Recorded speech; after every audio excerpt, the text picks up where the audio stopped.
चारों तरफ गहरा नीला पानी, खुला आसमान, और ये तीनों बिना किसी डर के तेज रफ्तार में लहरों को चीरते हुए आगे बढ़ रहे होते हैं। शुरुआत में ये सब उन्हें काफी मजेदार लगता है, लेकिन थोड़ी ही देर में उन्हें ये सब उतना एक्साइटिंग नहीं लगता। उन्हें लगता है कि असली मजा तो तब आएगा जब वो कुछ और ज्यादा खतरनाक करेंगे, और यही सोचकर वो बिना ज्यादा सोचे समझे जेट स्की को गहरे समुद्र की तरफ मोड़ देते हैं। अब वो ऐसी जगह पर पहुंच रहे होते हैं जहां ना कोई मदद है, ना कोई इंसान, बस चारों तरफ अनंत पानी ही पानी। कुछ समय बाद समुद्र के बिल्कुल बीचों बीच उन्हें एक अजीब सी जगह दिखाई देती है। ये जगह सामान्य समुद्र से अलग लगती है। दरअसल ये एक एटोल लैगून होता है। ये जगह आम तौर पर शांत होती है, लेकिन ज्वार आने पर थोड़ी देर के लिए समुद्र से जुड़ जाती है। जैसे ही वो इसे देखते हैं, उनके चेहरे पर एक्साइटमेंट साफ नजर आने लगता है। उन्हें लगता है कि उन्हें एक परफेक्ट जगह मिल गई है मस्ती करने के लिए, लेकिन उन्हें बिल्कुल भी अंदाजा नहीं होता कि यही उनकी सबसे बड़ी गलती साबित होने वाली है। धीरे धीरे, बिना किसी आवाज के, बिना किसी चेतावनी के, खतरा उनके चारों तरफ फैल चुका होता है। अचानक उनकी तेज रफ्तार से चल रही जेट स्की नीचे से किसी भारी चीज के टकराने से बुरी तरह हिल जाती है, और इससे पहले कि वो कुछ समझ पाते, जेट स्की पलट जाती है। सब कुछ इतना अचानक होता है कि किसी को संभलने का मौका ही नहीं मिलता। उनके हाथ से फोन छूटकर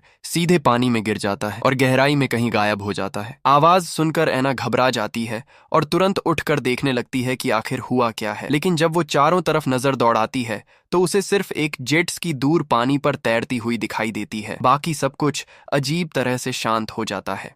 कुछ ही सेकंड बाद पानी में गिरे हुए दोनों लोग ऊपर आते हैं। उनकी सांसें तेज हो चुकी होती हैं और चेहरे पर साफ डर दिखाई दे रहा होता है। जूली, जो सबसे ज्यादा घबरा गई होती है, जल्दी जल्दी फ्लोटिंग पैड पर चढ़ जाती है। वो हड़बड़ाकर पूछती है कि अब भी क्या हुआ, लेकिन किसी के पास इसका जवाब नहीं होता। रेगो, जो शायद सबसे ज्यादा बेफिक्र है, उसे बस अपनी जेट स्की की चिंता होती है। उसे लगता है शायद कोई छोटा मोटा टकराव हुआ होगा। वो बिना ज्यादा सोचे फिर से पानी में उतरता है और जेट स्की की तरफ तैरने लगता है। लेकिन जैसे जैसे वो आगे बढ़ता है, उसे धीरे धीरे एहसास होने लगता है कि कुछ बहुत गलत है। अब उसका डर साफ दिखने लगता है। वो तेजी से वापस लौटने की कोशिश करता है, लेकिन अब बहुत देर हो चुकी होती है। जैसे ही वो फ्लोटिंग पैड के पास पहुंचकर ऊपर चढ़ने की कोशिश करता है, अचानक कोई अनदेखी ताकत उसे नीचे की ओर जोर से खींच लेती है। सब कुछ बस एक सेकंड में खत्म हो जाता है। ऊपर मौजूद दोनों लड़कियां कुछ समझ ही नहीं पाती और अगले ही पल उनके सामने का पानी तेजी से लाल होने लगता है। उन्हें ये तो नहीं दिखता कि आखिर नीचे क्या है, लेकिन इतना समझ आ जाता है कि ये कोई सामान्य हादसा नहीं है। ऐना के दिमाग में तुरंत खतरे की घंटी बज जाती है। वो समझ जाती है कि अगर अभी भी उन्होंने यहाँ से निकलने की कोशिश नहीं की तो उनका भी वही हाल होगा। वो तुरंत फैसला करती है कि उन्हें पानी से जितना हो सके दूर रहना होगा। तभी उसकी नजर थोड़ी दूर एक उभरी हुई चट्टान पर पड़ती है और यहीं से शुरू होती है उनकी असली सर्वाइवल फाइट। ऐना जैसे ही उस चट्टान को देखती है, उसके अंदर एक छोटी सी उम्मीद जागती है। वो तुरंत जूली को इशारा करती है कि अगर उन्हें जिंदा रहना है तो किसी भी हालत में उस चट्टान तक पहुंचना होगा। दोनों बहुत सावधानी से फ्लोटिंग पैड को उस दिशा में बढ़ाने लगती हैं। अब उनकी हर हरकत बहुत सोच समझकर हो रही होती है, क्योंकि उन्हें डर है कि जरा सी हलचल भी उस अनजान खतरे को फिर से उनकी तरफ खींच सकती है। दोनों धीरे धीरे पानी पर आगे बढ़ रही होती हैं, सांसें रोके हुए, दिल जोर जोर से धड़क रहा होता है। चारों तरफ सन्नाटा है, लेकिन उसी सन्नाटे में एक अजीब सा डर छुपा हुआ है। तभी अचानक दोनों एकदम से रुक जाती हैं। उनके नीचे से कुछ बहुत बड़ा, बहुत ही खामोशी से गुजर रहा होता है। जैसे ही वो नीचे झांकती हैं, उनका खून जम जाता है। उनके ठीक नीचे एक लगभग 9 मीटर लंबी विशाल किलर व्हेल तैर रही होती है। धीरे धीरे, बिना किसी जल्दी के, जैसे वो उन्हें देख रही हो, समझ रही हो। उसके शरीर पर लगा खून साफ दिखाई दे रहा होता है और जैसे ही वो उनके नीचे से गुजरती है, खून के छींटे उनके ऊपर तक आ जाते हैं।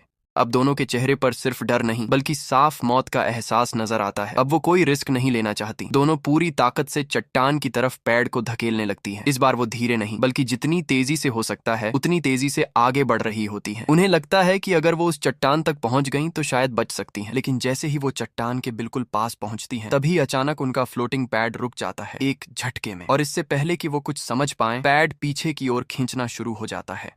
दोनों पूरी ताकत लगा देती हैं, हाथों से पानी को जोर जोर से मारती हैं, आगे बढ़ने की कोशिश करती हैं, लेकिन कोई फायदा नहीं। ऐसा लग रहा होता है जैसे कोई बहुत ताकतवर चीज उन्हें पीछे खींच रही हो। धीरे धीरे वो वापस उसी जगह पहुंच जाती हैं जहां से उन्होंने शुरू किया था। कुछ सेकंड बाद खींचने वाली ताकत अचानक गायब हो जाती है और पैड फिर से शांत हो जाता है। अब ऐना समझने की कोशिश करती है कि आखिर ये हुआ कैसे। तभी उसकी नजर पैड के पीछे जाती है जहां एक रस्सी बंधी होती है। उसे समझ आते देर नहीं लगती कि वही व्हेल उस रस्सी को पकड़कर उन्हें वापस खींच रही थी। यानी ये कोई अचानक हमला नहीं था, बल्कि वो जानबूझकर उनके साथ खेल रही थी। एना तुरंत उस रस्सी को पानी से बाहर खींच लेती है ताकि दोबारा ऐसा ना हो सके। लेकिन अब उसके दिमाग में एक और बात चल रही होती है। उसे याद आता है कि किलर व्हेल की इंटेलिजेंस काफी ज्यादा होती है, लगभग एक 15 साल के इंसान जितनी। और जिस तरह से वो अभी तक हरकत कर रही है उससे साफ है कि वो सिर्फ शिकार नहीं कर रही बल्कि खेल भी रही है। तभी एना की नजर व्हेल की पीठ पर जाती है और वो एक अजीब सी चीज नोटिस करती है। व्हेल की रीढ़ सीधी नहीं होती बल्कि थोड़ी मुड़ी हुई होती है। ये देखकर एना समझ जाती है कि ये व्हेल सामान्य नहीं है, ये लंबे समय तक कैद में रही है। क्योंकि जो व्हेल्स एक्वेरियम में रखी जाती हैं उन्हें खुलकर तैरने की जगह नहीं मिलती। वो बार बार एक ही दायरे में घूमती रहती हैं, जिससे उनकी पीठ पर एक तरफ का दबाव पड़ता है और धीरे धीरे वो टेढ़ी हो जाती है। इसके अलावा शो के दौरान बार बार पानी से बाहर कूदने की वजह से भी उनकी बॉडी पर असर पड़ता है। यानी साफ है ये व्हेल कभी इंसानों के बीच रह चुकी है।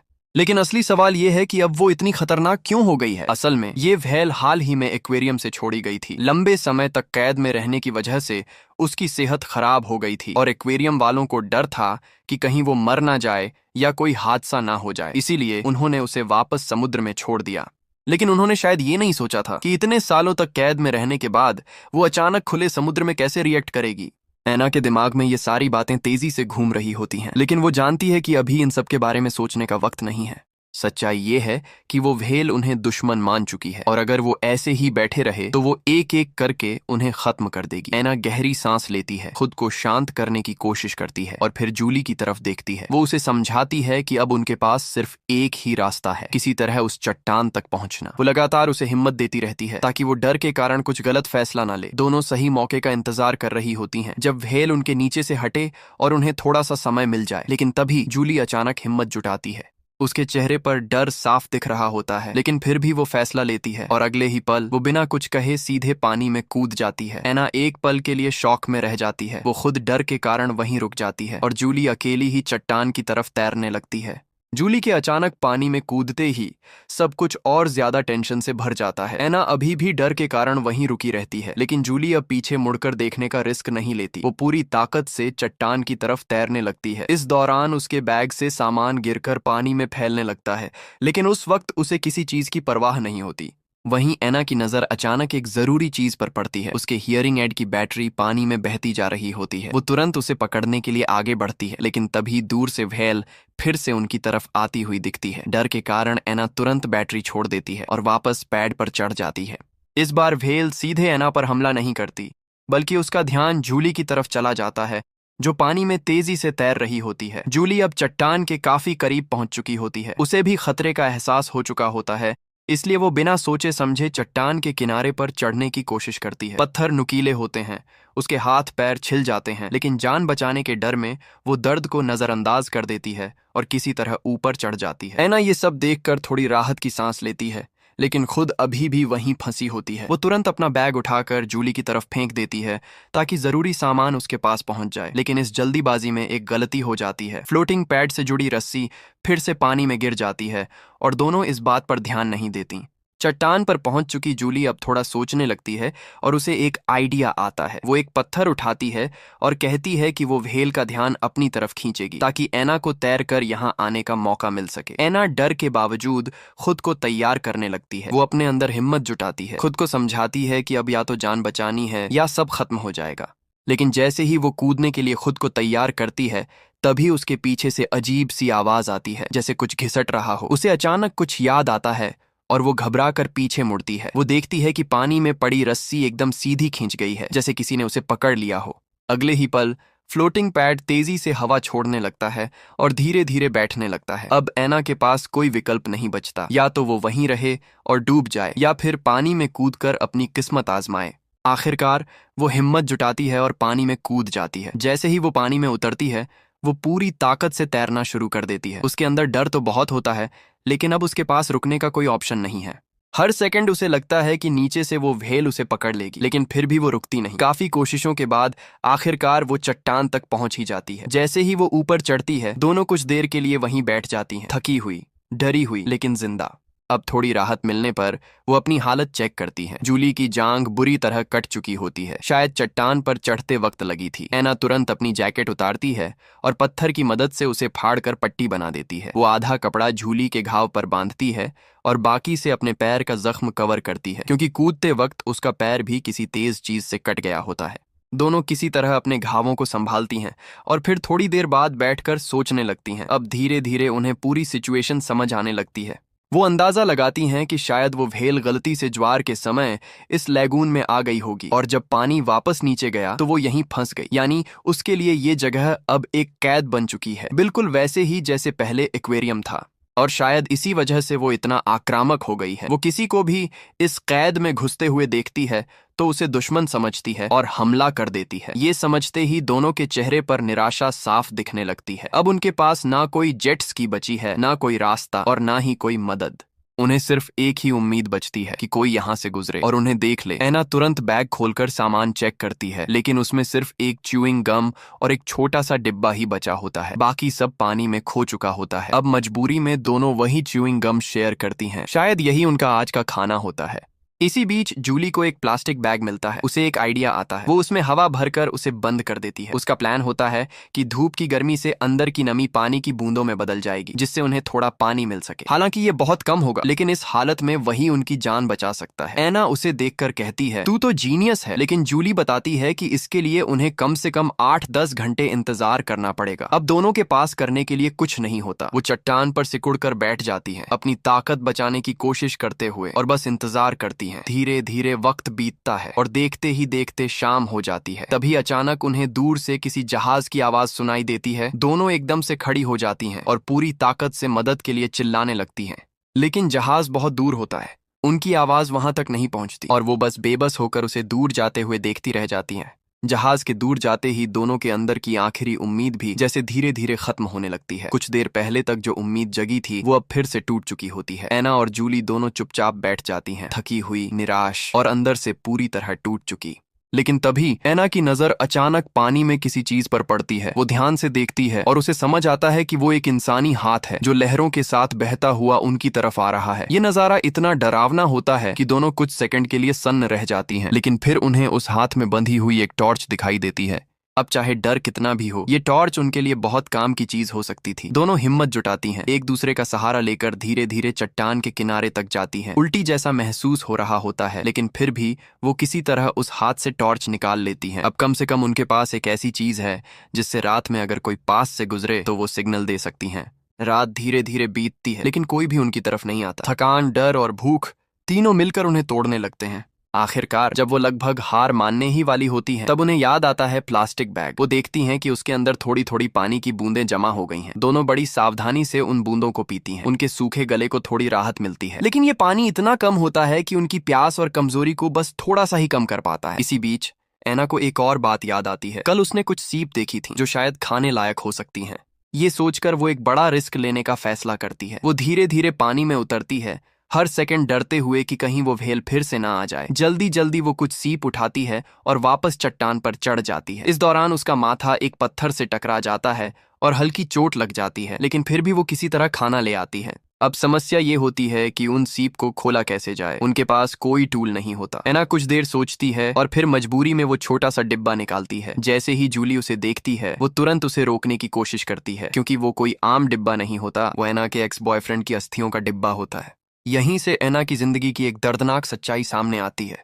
असल में एना पहले एक बहुत टैलेंटेड सेलो प्लेयर थी, लेकिन एक रात जब वो पार्ट टाइम काम कर रही थी, तब उसके साथ एक लूटपाट हुई। उसी घटना में उसके कान खराब हो गए और वो ठीक से सुन नहीं पाती। और सबसे बड़ी बात, उसका बॉयफ्रेंड जो उसे बचाने की कोशिश कर रहा था, उसी दौरान गोली लगने से मर गया। इस ट्रिप का एक मकसद ये भी था कि वो उसकी अस्थियों को समुद्र में बहा सके ताकि उसे आजादी मिल सके। लेकिन इस वक्त हालात ऐसे हैं कि भावनाओं से ज्यादा जरूरी जिंदा रहना है। आखिरकार दोनों मिलकर उसी डिब्बे के ढक्कन से सीप को तोड़ती हैं और अंदर का कच्चा मांस खा लेती हैं। स्वाद बेहद खराब होता है, बदबूदार, लेकिन वो उनकी जान बचाने के लिए जरूरी होता है। अब जब डिब्बा वैसे भी इस्तेमाल हो चुका होता है, तो एना फैसला करती है कि वो यहीं पर अपने बॉयफ्रेंड की अस्थियों को बहा देगी। वो धीरे धीरे उन्हें पानी में छोड़ देती है और कुछ पल के लिए वो चुपचाप बैठकर उन्हें देखती रहती है। लेकिन तभी जूली के अंदर दबा हुआ एक राज बाहर आ जाता है। वो अब और सह नहीं पाती और सच बता देती है। वो बताती है कि सालों पहले जो लूटपाट हुई थी वो कोई इत्तेफाक नहीं था, वो उसी की प्लानिंग थी। एना ये सुनकर जैसे अंदर से टूट जाती है। जूली बताती है कि उस समय उसे पैसों की बहुत जरूरत थी। उसे पता चला था कि जिस रेस्टोरेंट में एना काम करती है वहां हर रात काफी कैश रहता है, इसीलिए उसने अपने एक जान पहचान वाले को ये काम करने के लिए कहा। लेकिन उस दिन एना ने शिफ्ट बदल ली थी और वो खुद वहां मौजूद थी, और उसी वजह से वो हादसा हुआ जिसमें एना की जिंदगी बर्बाद हो गई और उसके बॉयफ्रेंड की जान चली गई। ये सच सुनकर एना पूरी तरह टूट जाती है। अब उसे ना जूली की कोई बात सुननी है, ना उसकी कोई सफाई। वो उससे दूर हो जाती है, यहाँ तक कि अपना हियरिंग एड भी निकाल देती है, जैसे वो उससे हर तरह का रिश्ता खत्म करना चाहती हो। लेकिन सच्चाई ये है कि वो कहीं जा भी नहीं सकती। वो दोनों अभी भी उसी चट्टान पर फंसी हुई हैं और हालत दिन ब दिन खराब होती जा रही है। जूली समझ जाती है कि अब अगर उसने कुछ बड़ा कदम नहीं उठाया तो दोनों यहाँ मर जाएंगी। इसलिए वो एक खतरनाक फैसला लेती है। वो तय करती है कि वो खुद को खतरे में डालकर एना के लिए एक मौका बनाएगी।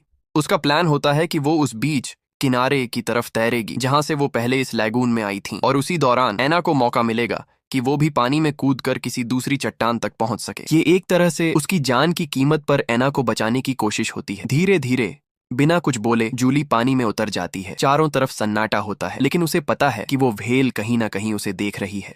जूली जैसे ही पानी में उतरती है, ऊपर से सब कुछ शांत दिखाई देता है, लेकिन अंदर ही अंदर एक खौफनाक खेल शुरू हो चुका होता है। पानी की सतह पर अजीब सी शांति होती है, जैसे तूफान आने से पहले का सन्नाटा। जूली जानती है कि वो व्हेल कहीं ना कहीं आसपास ही है, बस सही मौके का इंतजार कर रही है। दूसरी तरफ एना, जिसने अपना हियरिंग एड निकाल दिया होता है, पूरी तरह इस खतरे से अनजान होती है। उसे ये भी पता नहीं चलता कि जूली कब चुपचाप चट्टान छोड़कर दूर तैरने लगी। जब एना पीछे मुड़कर देखती है और जूली को वहां नहीं पाती तो वो घबरा जाती है और जोर जोर से उसे वापस आने के लिए चिल्लाने लगती है। लेकिन अब बहुत देर हो चुकी होती है। जूली अपना फैसला ले चुकी होती है। अचानक पानी के अंदर से एक डरावनी सी आवाज गूंजती है, एक ऐसी आवाज जो सीधे दिल में डर बैठा देती है। जूली समझ जाती है कि व्हेल ने उसे देख लिया है। अब वो अपनी पूरी ताकत लगा देती है और तेजी से तैरने लगती है। हर स्ट्रोक के साथ उसकी जान बचने की उम्मीद जुड़ी होती है। कुछ ही पलों में वो विशाल व्हेल फिर से सामने आ जाती है और इस बार वो सीधे जूली के पीछे पड़ जाती है। एना ये सब देख लेती है और उसी पल उसे समझ आ जाता है कि ये सब जूली जानबूझकर कर रही है ताकि उसे एक मौका मिल सके। अब एना के पास सोचने का समय नहीं होता। वो बिना एक सेकंड गंवाए पानी में कूद जाती है और दूसरी दिशा में पूरी ताकत से तैरने लगती है। लेकिन तभी कुछ अजीब होता है। व्हेल, जो जूली का पीछा कर रही थी, अचानक रुक जाती है। जैसे ही उसे एना की हरकत महसूस होती है, वो तुरंत अपना रुख बदल देती है और एना की तरफ तेजी से बढ़ने लगती है। अब एना सीधे खतरे में आ चुकी होती है। वो घबराकर पास की एक दूसरी चट्टान की तरफ तैरती है और किसी तरह उस पर चढ़ जाती है। उसका दिल इतनी तेजी से धड़क रहा होता है कि जैसे अभी बाहर आ जाएगा। उधर जूली, जो अब भी जान की बाजी लगाकर तैर रही होती है, आखिरकार किसी तरह किनारे के पास पहुंच जाती है और जैसे ही वो जमीन को छूती है, उसे एक पल के लिए लगता है कि शायद वो बच गई, और तभी किस्मत उसका साथ देती हुई नजर आती है। ऊपर आसमान में एक हेलीकॉप्टर उड़ता हुआ दिखाई देता है। दोनों के अंदर अचानक उम्मीद की एक किरण जाग उठती है। जूली पूरी ताकत से चिल्लाने लगती है, हाथ हिलाती है और यहाँ तक कि रेत पर बड़े बड़े अक्षरों में SOS लिख देती है ताकि ऊपर से साफ दिखाई दे। एना भी दूर से पूरी ताकत लगाकर इशारे करती है, लेकिन वो हेलीकॉप्टर बिना कुछ नोटिस किए धीरे धीरे दूर चला जाता है। ये पल दोनों के लिए पूरी तरह तोड़ देने वाला होता है। जूली का धैर्य अब खत्म हो जाता है। वो गुस्से और दर्द में आसमान की तरफ देखकर चिल्लाने लगती है, किस्मत को कोसती है, खुद पर गुस्सा करती है। लेकिन उसी गुस्से और निराशा में वो एक बहुत बड़ी गलती कर देती है। उसे ये एहसास ही नहीं होता कि वो अभी भी खतरे के बिल्कुल पास खड़ी है। अचानक नीचे से एक जोरदार झटका लगता है। जूली जमीन को पकड़ने की कोशिश करती है, अपने नाखूनों से मिट्टी खोदने लगती है ताकि खुद को पानी में घसीटे जाने से रोक सके। कुछ सेकंड के लिए ऐसा लगता है कि वो बच जाएगी, लेकिन अगले ही पल वो व्हेल उसकी टांग को जड़ से पकड़कर जोर से खींच लेती है। उसकी टांग पूरी तरह फट जाती है। इतनी भयानक चोट के बाद जूली ज्यादा देर तक जिंदा नहीं रह पाती। कुछ ही देर में वो खून बहने से वहीं मर जाती है। एना ये सब दूर से देखती है और अंदर से पूरी तरह टूट जाती है। अब वो पूरी तरह अकेली रह जाती है, ना कोई दोस्त, ना कोई मदद, बस चारों तरफ मौत का डर। वो जिस चट्टान पर होती है वो किनारे के और करीब जरूर होती है, लेकिन बहुत छोटी होती है। वो मुश्किल से खुद को संभाल पाती है और डर के मारे हिल भी नहीं पाती। और तभी जैसे हालात पहले से खराब थे वैसे ही आसमान भी अपना रंग बदलना शुरू कर देता है। काले बादल छा जाते हैं, बिजली कड़कने लगती है, तूफान आने वाला होता है। लेकिन ऐना के लिए ये और भी खतरनाक है क्योंकि उसका हियरिंग एड अब पूरी तरह बंद हो चुका होता है। वो कुछ भी सुन नहीं सकती। ये अचानक आई खामोशी उसके डर को और बढ़ा देती है। अब उसे ये भी पता नहीं चल सकता कि खतरा कब और कहां से आएगा। डर के मारे वो टॉर्च जलाती है ताकि उसे थोड़ा सा सहारा मिल सके, लेकिन किस्मत यहाँ भी उसका साथ नहीं देती। कुछ ही देर में टॉर्च भी बंद हो जाती है। अब उसे सच में ऐसा लगने लगता है कि जैसे पूरी दुनिया ने उसे अकेला छोड़ दिया हो। लेकिन तभी तेज बारिश शुरू हो जाती है। ऐना जल्दी जल्दी पानी इकट्ठा करके पीने लगती है। बहुत समय बाद उसे असली राहत मिलती है। लेकिन तभी जैसे ही वो मुड़ती है उसकी नजर पानी पर पड़ती है।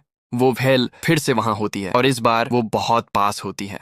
ऐना ध्यान से देखती है और उसे व्हेल की आंख के पास एक लंबा सा निशान दिखाई देता है। उसे अचानक एहसास होता है ये व्हेल भी शायद दर्द से गुजरी है, कैद में रही है और अब भी एक तरह से फंसी हुई है। एक पल के लिए ऐना को उसके लिए थोड़ा सा एहसास होता है, लेकिन वो जानती है या तो वो बचेगी या ये व्हेल, दोनों नहीं। वो दूर झूली की लाश को देखती है और उसी पल उसके अंदर कुछ बदल जाता है। अब वो डरने वाली नहीं है, अब वो लड़ने वाली है। उसी वक्त आसमान में बिजली चमकती है, जोरदार गरज होती है और ऐना समझ जाती है यही मौका है। वो बिना सोचे समझे चट्टान से पानी में कूद जाती है और पूरी ताकत से किनारे की तरफ तैरने लगती है। हैरानी की बात यह होती है कि इस बार व्हेल उसे रोकती नहीं। असल में तूफान की वजह से पानी में इतना शोर होता है कि व्हेल का इकोलोकेशन सिस्टम गड़बड़ा जाता है और वो सही से शिकार नहीं कर पाती। इसी मौके का फायदा उठाकर ऐना किसी तरह किनारे तक पहुंच जाती है, थकी हुई, टूटी हुई लेकिन जिंदा। वो सबसे पहले जूली के लिए रेत में एक छोटी सी कब्र बनाती है और फिर खुद को संभालने की कोशिश करती है। तभी उसे याद आता है जूली का फोन वाटरप्रूफ था और शायद जेट स्की के स्टोरेज में रखा था। अब वो आखिरी बार रिस्क लेती है। वो फिर से पानी में जाती है और इस बार किस्मत उसका साथ देती है। वो बैग निकाल लेती है। उसमें फोन के साथ एक चीज और होती है, एक सेलो का छोटा सा पार्ट जिसे जूली उसे गिफ्ट देने वाली थी ताकि वो अपनी पुरानी जिंदगी फिर से शुरू कर सके। लेकिन इस वक्त फोन ज्यादा जरूरी होता है। वो बाकी चीजें छोड़ देती है और फोन से मदद बुलाने की कोशिश करती है, लेकिन तभी फिर से पानी में हलचल होती है। तूफान खत्म हो चुका होता है और इसका मतलब व्हेल अब फिर से पूरी तरह सक्रिय है। ऐना समझ जाती है कि अब बचने का सिर्फ एक ही रास्ता है, सीधा मुकाबला। वो पानी के अंदर जाती है, नीचे पड़े उसी म्यूजिक पार्ट को उठाती है और जैसे ही व्हेल उस पर हमला करने आती है वो पूरी ताकत से उस पर वार कर देती है। व्हेल की एक आंख खराब हो जाती है और उसी वक्त ज्वार आने लगता है। अब वो लैगून फिर से समुद्र से जुड़ जाता है। अब बदला लेने के बजाय वहां से निकल जाती है और ऐना आखिरकार बच जाती है। वो लाइफ जैकेट पकड़कर पानी पर तैरती रहती है और मदद का इंतजार करती है। यहीं पर कहानी खत्म होती है।